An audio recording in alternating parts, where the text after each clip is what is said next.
hello viewers আপোনালোক কেনে আছে মই আশা কৰিছো আপোনালোক ভালে আছে আপোনালোকক আৰু এটা নতুন ভিডিঅলৈ স্বাগতম জনাইছো স্কুলীয়া ছাত্ৰ ছাত্ৰী সকলৰ কাৰণে এটা ভাল খবৰ লৈ আহিছো নেশনাল স্কলাৰশ্বিপ পোৰ্টেল 2025 আৰু 26 অনলাইন ষ্টাৰ্ট হৈছে যি সকলে আগতে স্কলাৰশ্বিপৰ কাৰণে অনলাইন কৰিছে যোৱাবাৰ এইবাৰ ৰিনিউৱেল কেনেকৈ কৰিব মই এইটোৰ ভিডিঅ'ৰ যোগেদি আপোনালোকক দেখাই আছো तो भिडिओ चाले आपनालोके निजे ऑनलाइन करिबो पारिबो तो ब्लॉग भिडिओ स्टार्ट करूँ प्रथमते मोबाइल बा लैपटॉपर गूगल बा क्रोम ओपन कर लम तार पिছত सार्च करिम एनएसपी पोर्टल तार पिছত जितो आइसे प्रथमते NSP scholarship national scholarship portal यात क्लिक करिम এতিয়া होम पेज खन आহি গৈছে नेटवर्क तो स्लो আছে সেই কাৰণে লাহে আহিছে আহি গৈছে home পেজটো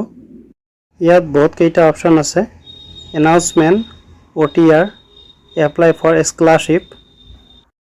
tech your payment Aadhaar সেৱা কেন্দ্ৰ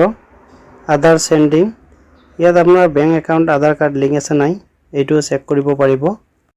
আৰু শেষত চেক ইউডিআইডি ডিটেইলছ তো এতিয়া লগইন কৰিব লাগিব এপ্লাই ফৰ স্কলাৰশ্বিপ লগইনত ক্লিক কৰিম সাইটটো অলপ স্লো আছে এখানে ঘুরি আছে লগইন হোম পেজ তো আহি গৈছে ইয়াত তিনিটা অপচন আছে লগইন ৰেজিষ্ট্ৰেচন আৰু ওটিআৰ যেহেতু আগতে ৰেজিষ্টাৰ কৰা আছে সেইকাৰণে লগইনত ক্লিক কৰিম ইয়াত দুই ধৰণে লগইন কৰিব পাৰিব লগইন উইথ আধাৰ কাৰ্ড আৰু লগইন উইথ ওটিআৰ তো আমি আধাৰ কাৰ্ড দিয়ে লগইন কৰিম সেইকাৰণে আধাৰ কাৰ্ড ইয়াত নাম্বাৰ বহাই দিম তাৰ পিছত গেট ওটিপিত ক্লিক কৰিম এতিয়া এটা পপআপ মেছেজ আহিব ইয়াত আই এগ্ৰিত ক্লিক কৰিম আই এগ্ৰিত ক্লিক কৰাৰ লগে লগে ইয়াত লিখা আহিব OTP send successful on your register mobile number with Aadhaar আৰু ওটিপি টো ইয়াত বহাব লাগিব ওটিপি টো বহাই তাৰ পিছত ক্যাপচাৰ টো ফিল আপ কৰিব লাগিব যদি ক্যাপচাৰ টো বুজি নাপায় ক্যাপচাৰ টো চেঞ্জ কৰি লব আৰু প্ৰসিডত ক্লিক কৰিব ইয়াত বহুত কেইটা অপচন আছে প্ৰথমতে মাই প্ৰফাইল তাৰপিছত মাই এপ্লিকেশন তাৰপিছত মাই ডিজি লকাৰ মাই এপ্লিকেশনত ক্লিক কৰিম ইয়াত দুটা অপচন আছে এপ্লিকেশন ফ্ৰেছ আৰু মাই এপ্লিকেশন তো আমি প্ৰথমে এপ্লিকেশন ফ্ৰেছত ক্লিক কৰিম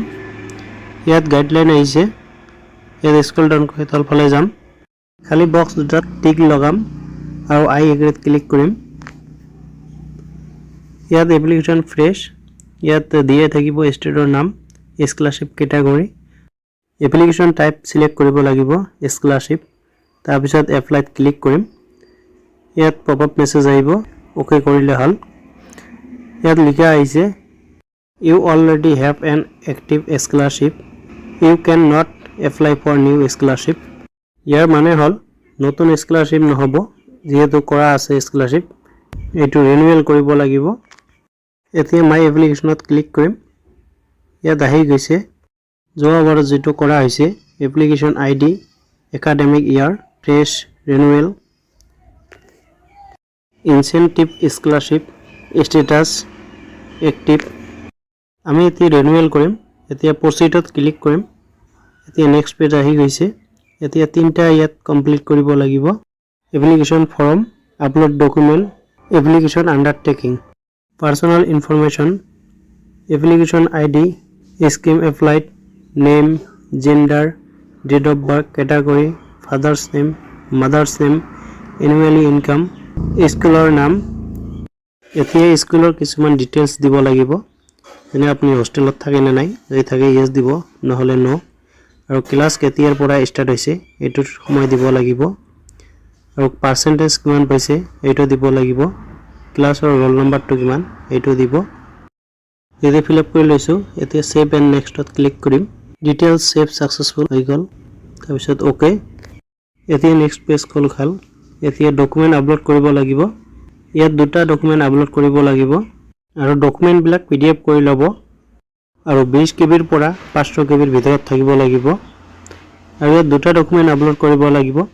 কাষ্ট সাৰ্টিফিকেট আৰু ইনকাম সাৰ্টিফিকেট ডকুমেন্ট দুটা আপলোড হৈ গল এতিয়া সেভ এন্ড নেক্সটত ক্লিক কৰিম এতিয়া আকৌ এখন নতুন পেজ খোল খাল application undertaking for scholarship I agree tick লগাই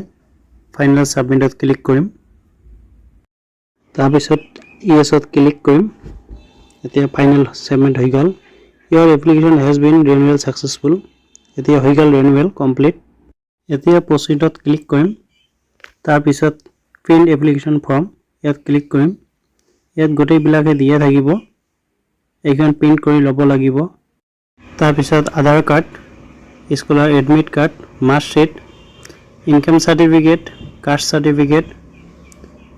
এইবিলাক লৈ পেলাই কলেজত বা স্কুলত জমা দিব লাগিব মই আশা কৰিছোঁ আপোনালোক নিশ্চয় বুজি পাইছে কিবা যদি বুজাত অসুবিধা হৈছে মোক কমেন্ট কৰিব নিশ্চয় আপোনাক সহায় কৰিম যদি ভিডিওটো চাই ভাল লাগিছে লাইক কৰিব বন্ধুবৰ্গৰ লগত শ্বেয়াৰ কৰিব যাতে সকলোৱে গম পায় আৰু চেনেলটো সাবস্ক্ৰাইব কৰি কাষত থকা বেল আইকনটো দবাই ৰাখিব যাতে এনেকুৱা ধৰণৰ ভিডিও দিয়াৰ লগে লগে আপোনালোকে পায় তো আকৌ লগ পাম আৰু এটা নতুন ভিডিওত আজিৰ ভিডিও এইখিনিয়ে আছিল